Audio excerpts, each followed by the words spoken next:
धन्यवाद और शुक्रिया अदा कर देता हूँ। जो प्यार, जो मोहब्बतें आप लोगों ने मुझे दी चुनाव में, जो कामा के लोग भी नहीं थे, कामा के बाहर से उनकी यारी रिश्तेदारियों में फोन करके वहां जाकर आप लोगों ने जो सहयोग, जो मदद की, उसके लिए मैं हमेशा कामा के लोग आपके शुक्रिया रहेंगे, आपका एहसानमंद रहेंगे। राजनीति की बातें 6 महीने से कर रहे हैं, मैं समझता हूँ अब उससे बाहर निकलकर हमें थोड़ी तनाव को कम करने वाली बातें करनी चाहिए, जिससे थोड़ा स्ट्रेस कम हो। और मैं समझता हूँ चुनाव अभी भी ऑन बोर्ड में है, कभी महसूस ही नहीं हो रहा। वाजिब अली भाई गांव में जाते हैं तो मेला लग जाता है, हम कभी गांव में चले जाते हैं, लोग सड़कों पर रोक के खड़े हो जाते हैं। हमारे तो, बल्कि मैं वाजिब भाई का प्रोग्राम देख रहा था, लोग कह रहे हैं भाई हमारे तो एमएलए आरपीओ हारे जीते से कोई फर्क नहीं पड़ता, ये ताकत है। जो प्यार, जो मान सम्मान आप लोगों ने दिया, ये यकीनन जनता के बनाए हुए लोग हैं, ये लोगों के बनाए हुए लोग हैं, लोगों की मोहब्बतों के बनाए हुए लोग हैं। तो मैं चाहता हूँ वाजिब भाई के लिए एक बार जोरदार तालियां एक बार बजा दें। जो साहस, जो हिम्मत, जो जज्बा, जो उम्मीद आपने इस इलाके को दी, वो ऐतिहासिक है, उसका कोई मोल नहीं। मैं चंद शब्दों में यूँ कहना चाहूँ कि हजारों साल नरगिस अपनी बेनूरी पे रोती है, हजारों साल नरगिस अपनी बेनूरी पे रोती है।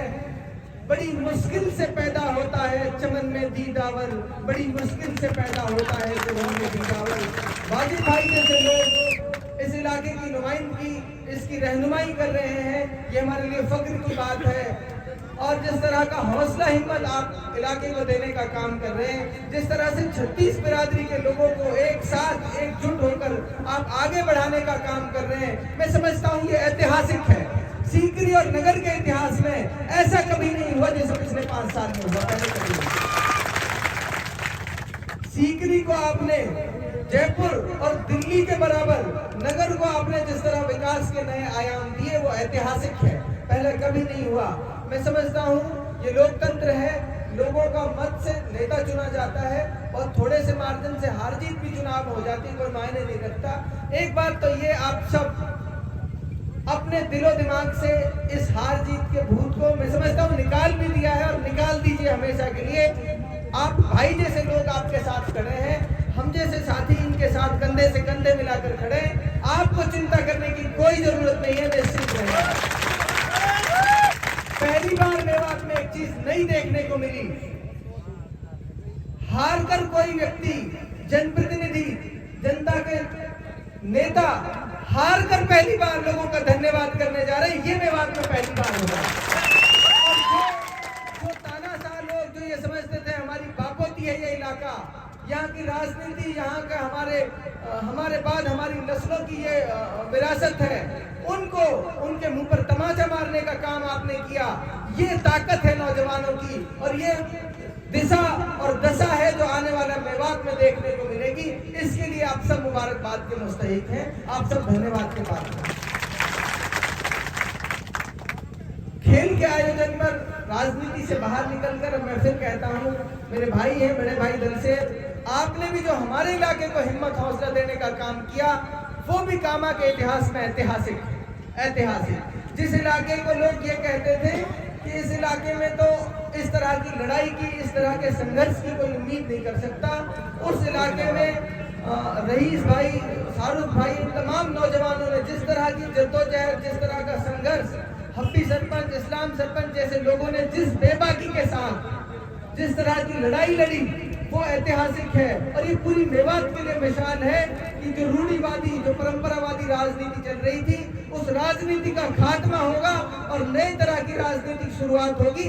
ऐसी राजनीति की शुरुआत कि चंद नौजवान अगर ये चाहने कि हमारे नेता को हमारे बीच इस ग्राउंड में होना चाहिए, तो नेता मजबूर हो जाए उन नौजवानों की आवाज पर वो यहाँ आए।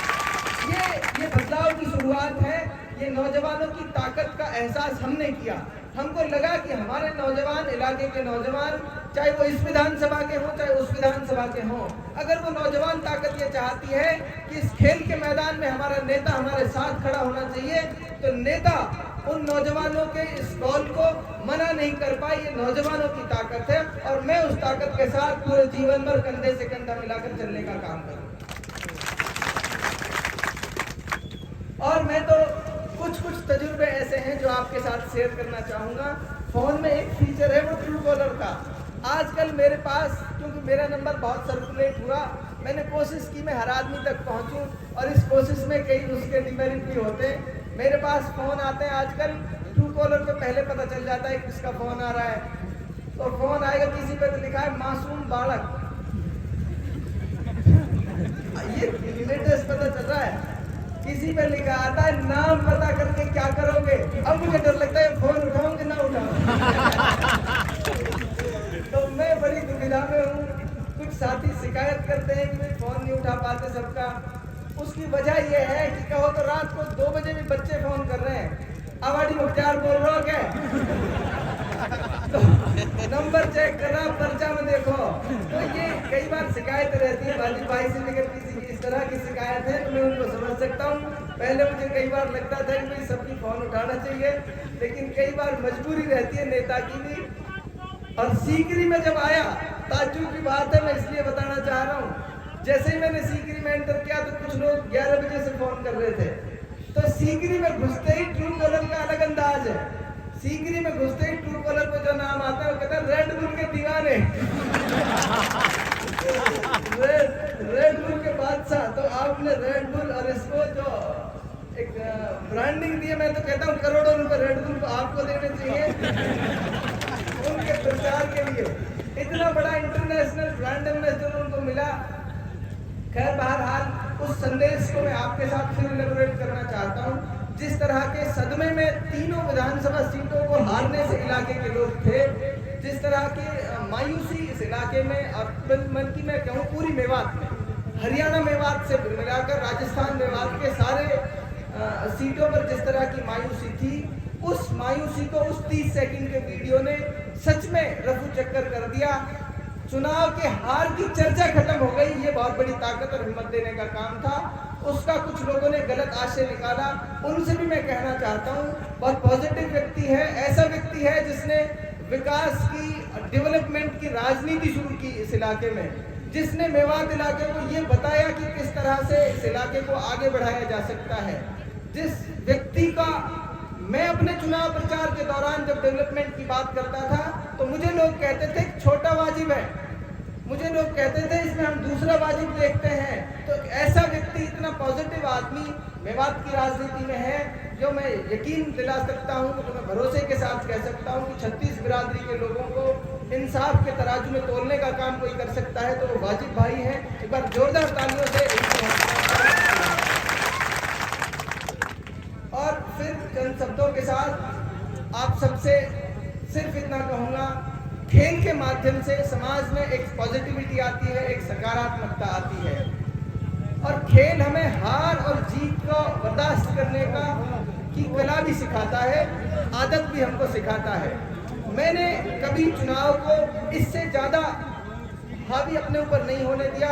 जिस तरह क्रिकेट और खेल के मैदान में कभी हार जीत हो जाती है, तो चुनाव भी एक ऐसे ही खेल में हमने लड़ा, और इसलिए लड़ा कि हमारे इलाके की जरूरत थी, मेवात की जरूरत थी कि उसकी आवाज़ कोई बने, उसके नौजवानों की आवाज़ कोई बने, उसकी बेहतरी और भलाई की कोई बात करे। इस मुद्दे पर हमने चुनाव लड़ा, तो उसमें भी हार जीत हो गई, तो वो खेल के मैदान की हार जीत जैसा ही है।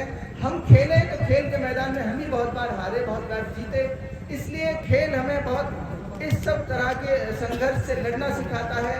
खेल समाज को एक नई दिशा और नई गति देने का भी काम करता है। पुणे में आयोजन कमेटी के लोगों का धन्यवाद देता हूं कि आपने इस तरह के आयोजन किए।